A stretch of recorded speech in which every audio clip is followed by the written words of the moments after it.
What I want to have is a faithful wife. I know my wife, and I know she wants something special, desires something extremely important to her. Susan dressed in her sexiest outfit, a tight red dress with a deep neckline and short hemline. She adorned it with jewelry designed to emphasize her incredible natural beauty and to remind her of our shared past. The brooch I'd given her on our 15th anniversary. The necklace I'd given her on her third Mother's Day, and finally the earrings, my first gift to her on our honeymoon. The high heels of her red shoes visually lengthened and accentuated Susan's already long legs, covered in the finest fishnet stockings. She cooked my favorite dinner and was ready to fulfill my every wish from the moment I stepped through the door. All of this went far beyond the lengths she would normally go to when she wanted something from me.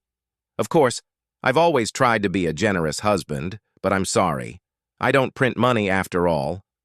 I have spent most of my career as a private personal injury attorney, and while this has allowed our family a certain level of comfort, there are still some limits. Such an extraordinary level of effort on her part can only mean that Susan intends to ask for something that goes far beyond normal limits. I know my wife and realize that what she wants is far more than we can afford. Susan has been a wonderful homemaker for many years and has raised our 2 children, who have now left home and are in college. She is a good wife and mother who cooks beautifully and tries to keep her body in shape. She is generous with love and affection in bed, has always been the first to volunteer to help the children with their schoolwork. And because of her, I feel loved and appreciated. However, over the years, she has tried many activities and hobbies that can dispel the boredom of a stay-at-home mom. For example, bird watching, selling cosmetics, writing, and much, much more. When she wanted to try a particularly expensive hobby, she would go all out for it, which, by the way, is pretty much how it was now. When Susan wanted to go back to work after the kids left home, it was a lot easier. She knew I wouldn't have to be convinced because, for once, she would be bringing money home instead of spending it. But it's been 2 years since she started working again. That's a lot longer than it usually takes for her to get bored with a new occupation, put it on the back shelf, and start looking for something new. For whatever reason, this next hobby of hers took too long. I know my wife, and I know what she is like when she has a new obsession. Susan serves dinner, and over the meal we casually discuss how my day went. This is always a necessary part of pre-meeting maneuvers. Trying to get what she really wants from her directly will only spoil our pleasant and leisurely dinner, since she herself thinks she knows the process to a fine point. One day, during a phase of personal self-improvement, Susan read a book about negotiation. It was her new hobby, which fortunately did not last long. What she learned from the book was that keeping a clear schedule, proper sequencing, and providing information only when she wanted it was the key to getting what she wanted. That may not be a bad strategy, but she's used it so often that I can see all her games and tricks a mile away. After dinner, she clears the table and invites me to sit with her in the living room. I sit down in my chair and she stands. As usual, she is obviously going to defend with all her passion what she has come up with this time, so she needs the opportunity to strut around the room. Well, I know my wife, and I can pretty much imagine what this is going to be about. She will go on at length, telling me how this, I don't know what it is yet, will make her happy. I think she'll probably offer something in return: new golf clubs, promises of improving our financial well-being, opportunities to spend time and money on one of my favorite projects. Basically, something she thinks has appropriate value. If I agree to the offer, she will happily jump on my lap and ask me to take her to bed immediately, promising as an additional reward such pleasures as will fit her scale of what she has achieved from me. If I say no, well, then I can expect a very cold, if not Arctic, atmosphere in the bedroom for weeks, if not months. And still she might try to act behind my back and then just apologize. Over the years, it's gotten easier for me to just say yes, knowing that she'll get bored before she gets too caught up in her next temporary mania. I know my wife, and I realize that today she will try her hardest to get a simple yes from me. Susan begins by talking about her job. She likes working there, but, she says, there is a new young manager who has recently joined her department and has taken a special interest in her. At first I nod, thinking Susan means that he wants to be her mentor, or that she's hoping for a promotion. I know that would mean an increase in her work hours, and assume that she probably wants to reduce her responsibilities around the house. Then I realize that she's talking much more, not about her job, but about this manager. He comes from a wealthy family. He's handsome, dresses well, travels a lot, and has the physique of an athlete. Using his famous last name and his own business acumen, this manager quickly rose through the ranks at her company. Susan trained him shortly after he started working there, and now he is her boss. She goes on and on about him, listing his many positive qualities. I know my wife and now realize what, or rather who, has become her new obsession. Susan then tells me that she has become close to her boss. She says she hadn't mentioned him before because she rarely talked about her work at all. As she talks about him, I remember seeing him once at a Christmas party. He came up and said hello to both of us then. At first glance, he seemed very friendly toward Susan, but he quickly disappeared into the crowd, and I didn't think much of it. So, Susan continued, he flirted with her. At first, she thought it was just office flirting, or a young man jokingly making ambiguous remarks about an older colleague. But there was more to it than that. It turns out that her young and daring boss has had his eye on her for a long time and recently told her of his intentions. Every year he goes on a weekend getaway to a tropical island, and this time he wants to take Susan with him. Not us, her. And my wife wants to go with him, so she needs a pass. From me. I know my wife, and I realize I'm watching, as if in slow motion, my marriage come to an end. Susan sees my face stiffen and immediately switches to another tactic. She starts to insist. She didn't have a boyfriend before me, and when we got married, she wants to know what it's like to be with another man. He's a real gentleman. This will be our little secret, and no one else will ever know about anything ever again. It'll be a one-time thing. She loves me, and nothing will change that. It will be a new, exciting adventure for both of us. She'll come home completely refreshed and drown me in her caresses. It's not my fault, and it's not about me. It's just love. If I love her, I'll let her have it. All of these arguments, one after another, bounce off me like peas off a wall, and at some point she realizes it's not working. Then she moves on to the bargaining stage. I can get my own left pass. No, 2 passes. No, 1, and no restrictions. She'll let me buy that boat I've wanted for a long time. No, then he will buy it for me. He will provide and pay for me to take a fancy vacation with a very friendly companion. He can greatly benefit my career and Susan's career. Sexually, she will fulfill my every whim as I desire for the rest of our lives. She will never say no to me again, in bed or out of it. She'll give me anything and everything I want. I tell her the most important thing I want is a faithful wife. But, I know my wife, and I can see she's unwavering in her stubbornness. Susan is beginning to tell me that she is doing me the honorable and decent thing because she is openly letting me know what she wants. She's asking my permission, not just cheating on me behind my back. She wants her pass because by using it, she will remain faithful to me. She wants to give the pass to me so we can each have a new experience while remaining faithful.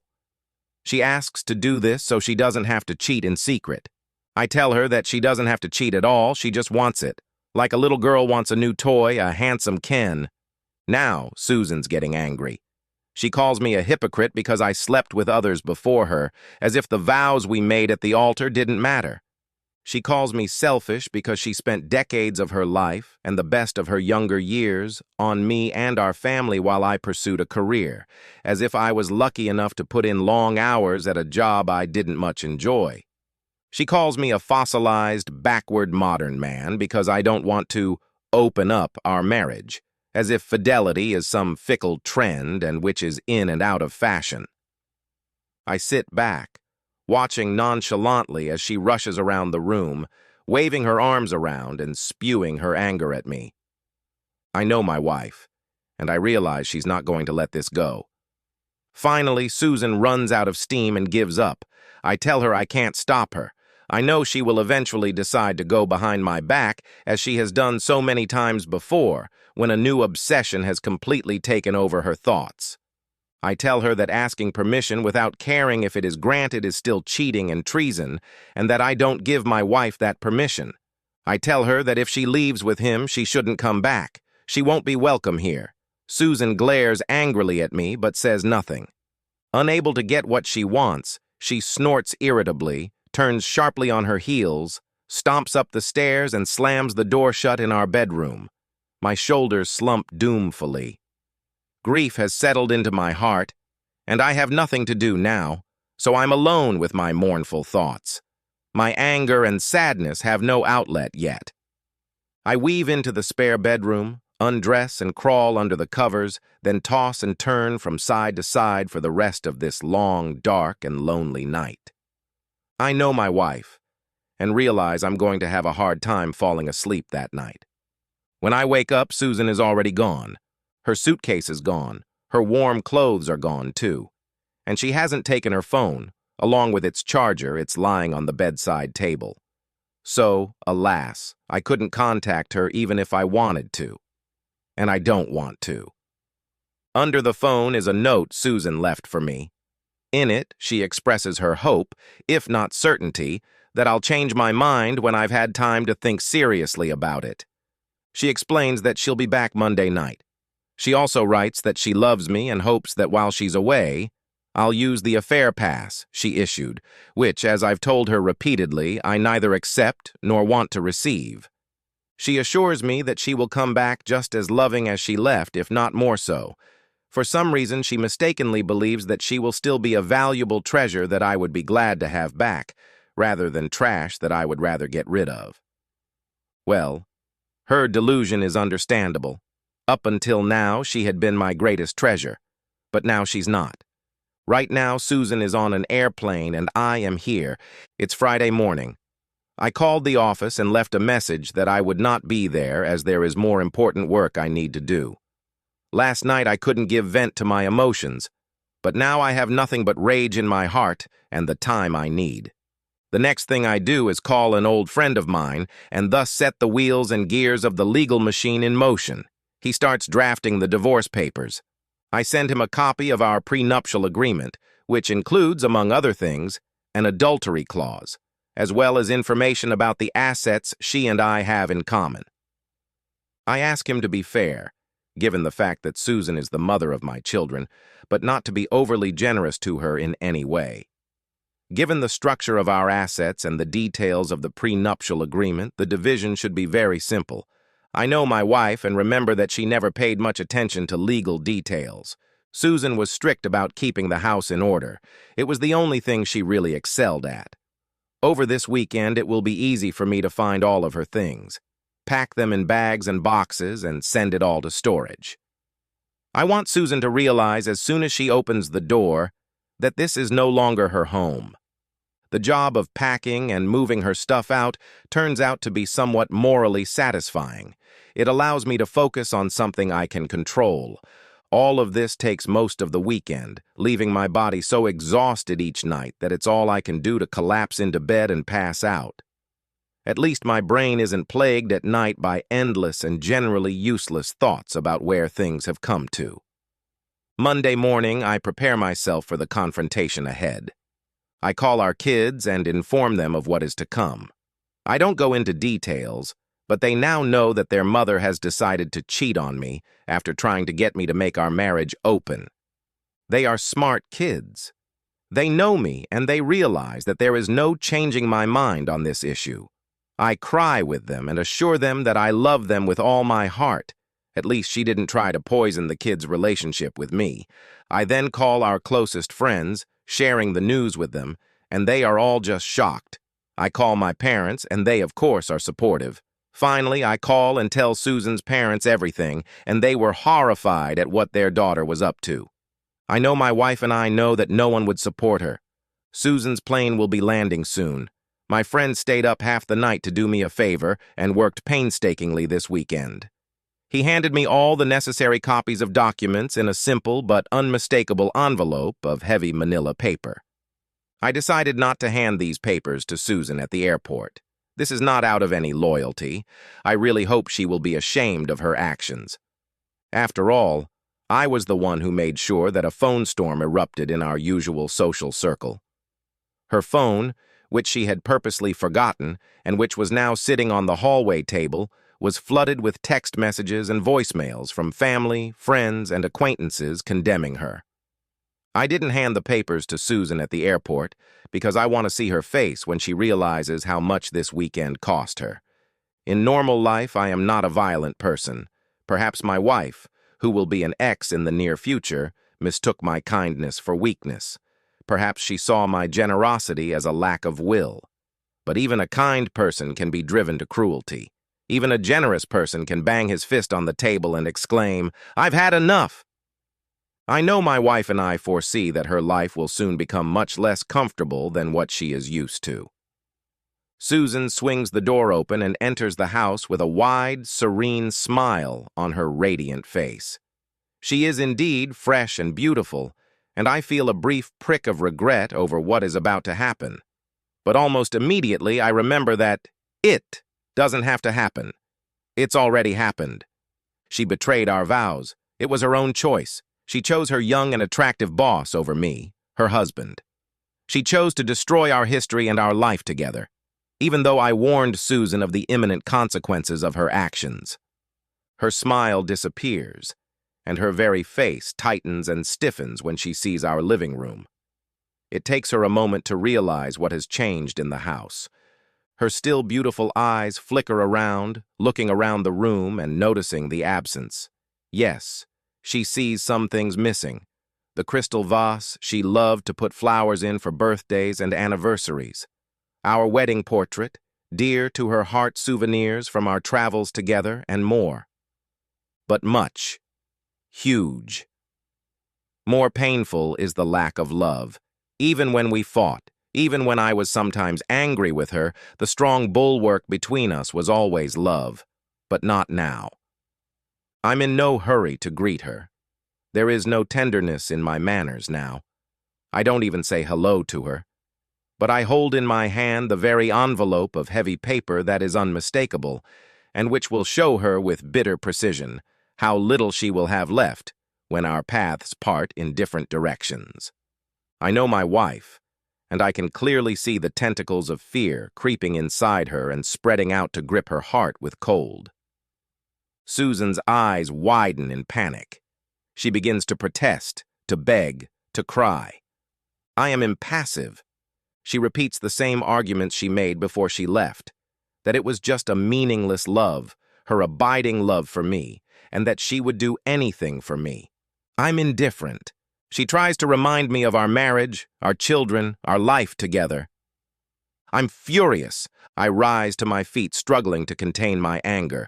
I hiss through my teeth that I was the one who remembered these things, not her. I was the one who appreciated these things and everything she was just talking about. She didn't. I begged her not to throw it all away, not to go to him, but she blithely, selfishly refused. These were the best moments of my life, and now she's trying to use the memory of them as a bargaining chip. I tell her that right now she makes me nothing but disgusted. I know my wife, and I feel that it is only now that she is finally realizing that she has ended us by her actions. Susan is overwhelmed by a wave of anger, and she begins to rage. She screams that I can't do this to her, that I can't take her whole life away from her, that this is not only mine, but her home, that I have no right to kick her out, that she's always supported me, that she raised our children, that... I start to shut down from her accusations, sobbing and yelling. Eventually, she runs out of breath, collapses on the couch, and shrinking and shaking, breaks into loud sobs. I am not a cruel man, and it is time for me to show her mercy by giving Susan one last blow to end her useless tantrum. I didn't take anything from you. You threw away the best of what we had. There's nothing left here for you anymore. Now go away. I know my wife. Now I think she's finally, for the first time, really gotten to know me. The end.